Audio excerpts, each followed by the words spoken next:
Boy, yeah, again, the documentary, it's interesting to talk to the people that we've talked to about type 1 diabetes, a lot of people that were hosted in the documentary as well. And talking is one thing, but really seeing it is quite another. And you see all these adorable kids, you see these parents who are very smart. All of you are incredibly smart and dedicated to what is now a life sentence of a 24-hour a day, 7-day a week job to keep your child alive. Pretty serious stuff. And you see, I want to use the word I think you use in the documentary. You see parents floundering around, like you're doing the very best you can for the best motives of a disease that was fatal like 100 years ago. What is it like to get the diagnosis and try to manage the way they teach you to manage? Oh gosh. I mean, in preparation for talking with you, I've gone over our whole history, and I can emotionally get back to that.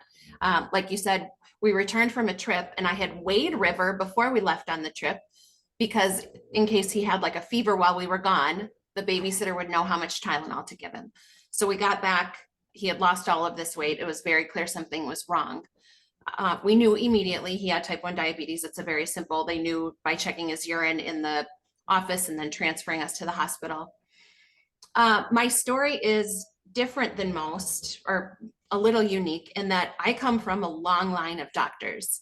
My dad's a doctor, my brother's a doctor, my husband's a doctor, several in-laws are physicians. I grew up absolutely trusting every word a physician said to me. I had no reason not to. I lived with them. I saw their caring heart. I knew about their training, their long hours, how intelligent these doctors are. So when we were in the hospital and they told us the diagnosis, I'm a doer, right? I love this kid, and I'm a doer, and I'm going to figure this out. And I'm a smart girl. Math is my strong suit. And when they told me to apply a mathematical ratio to figure out a dose and count these carbs, I was going to be the very best person at that job. Like, I do all. I'm doing it. I'm committing to it.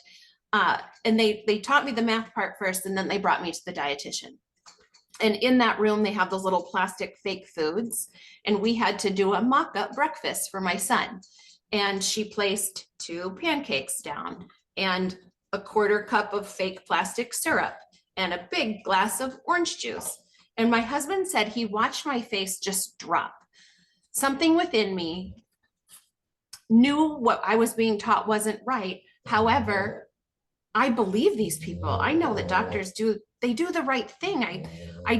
It was such a conflict within my mind that something didn't feel right, but I'm a pleasant Midwestern woman. I'm going to do as I'm told. I'm going to follow the rules. I'm going to count those carbohydrates like it's my absolute job. Excuse me. So when we left the hospital, I took them at their word. I did exactly what they said. And our life was chaos.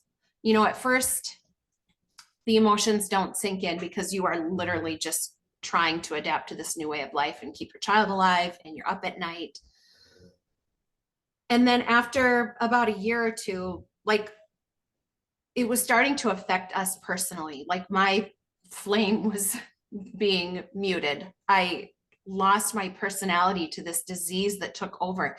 And my kids are busy kids. At that time, you know, they went to a immersion school and did classical guitar and played tennis, and were busy, and we had this other thing, and it just took over our lives.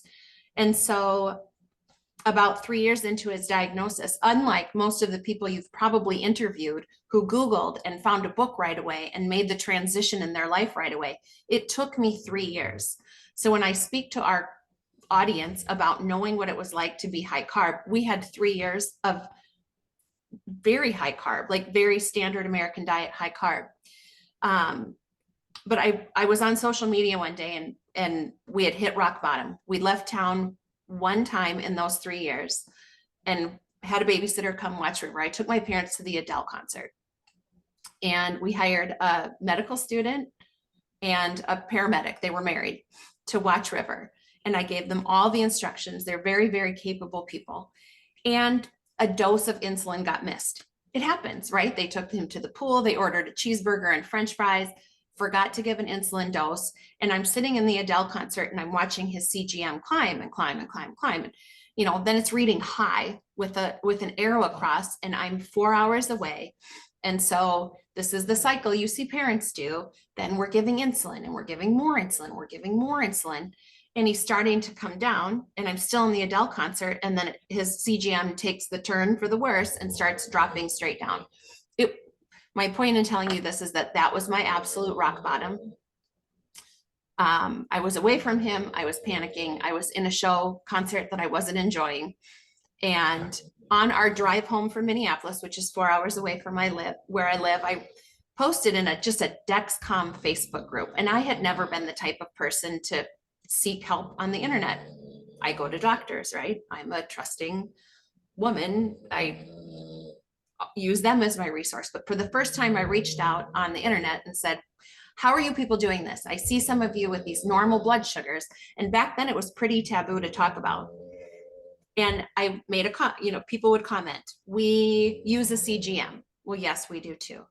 We pre-bolus for our food, which means dosing like 20 minutes ahead of eating. Yes, we do too. We have a diabetes alert dog. We do too. Like all of the things. And then every 5th, 7th, 10th comment, someone would say, we eat a low carb diet. And then the comments, we use a dog, we use a pre-bolus, we use a low carb diet. And this is the first time I'd ever heard of this in 3 years of having diabetes. First time I'd ever heard that, whoa, wait a minute, you don't have to do the quarter cup of syrup and the big glass of orange juice to justify the insulin dose.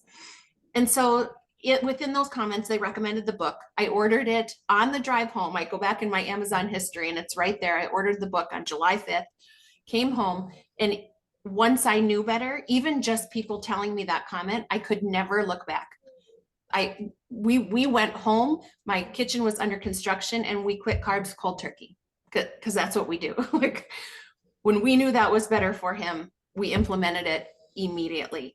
And it was so life-changing from the first meal. I mean, I remember I gave him eggs and bacon, typical, like normal breakfast foods, and I couldn't believe there was no crazy blood sugar spike. And I posted it in this new group, Type 1 Grit, that I had been welcomed into because I bought and read the book. And they're like, oh yeah, that's super normal. Like it was 80 and flat. And I just had never seen something like that. And the joy that comes from the peace, but also the anger, like I was so duped. Someone kept the truth from me. I was viciously angry. And so we had an endocrinology appointment coming up right after that.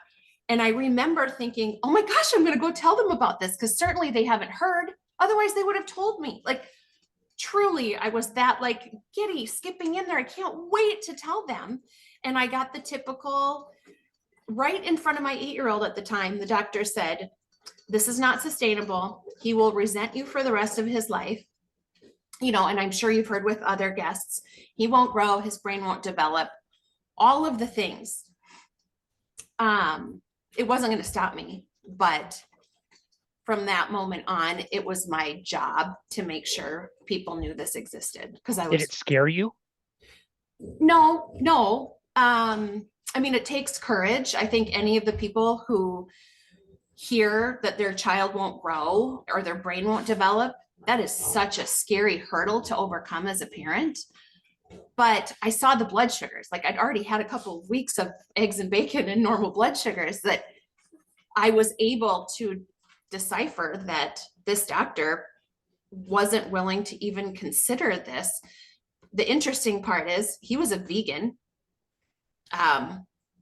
He ate a restrictive diet, which was sustainable for him. And he kept saying, oh, it's Atkins, meat and cheese. And it's like, I know that their training was flawed. I know that nutrition isn't covered. The part to me that's unforgivable is that there's not a curiosity from the most educated, highly trained people in society to say, well, wait a minute. Is it meat and cheese? Is that all he's eating? How are you doing this? You make pancakes with almond flour? I didn't know that. Like, let me look into this for you because I don't have any patients doing this. I've never heard of this, or I don't know about this. But I left feeling like a terrible mother, but it didn't change what I was going to do because the joy of my child sleeping through the night and not running after him with a needle of insulin or a thing of glucose. It was just so life-changing.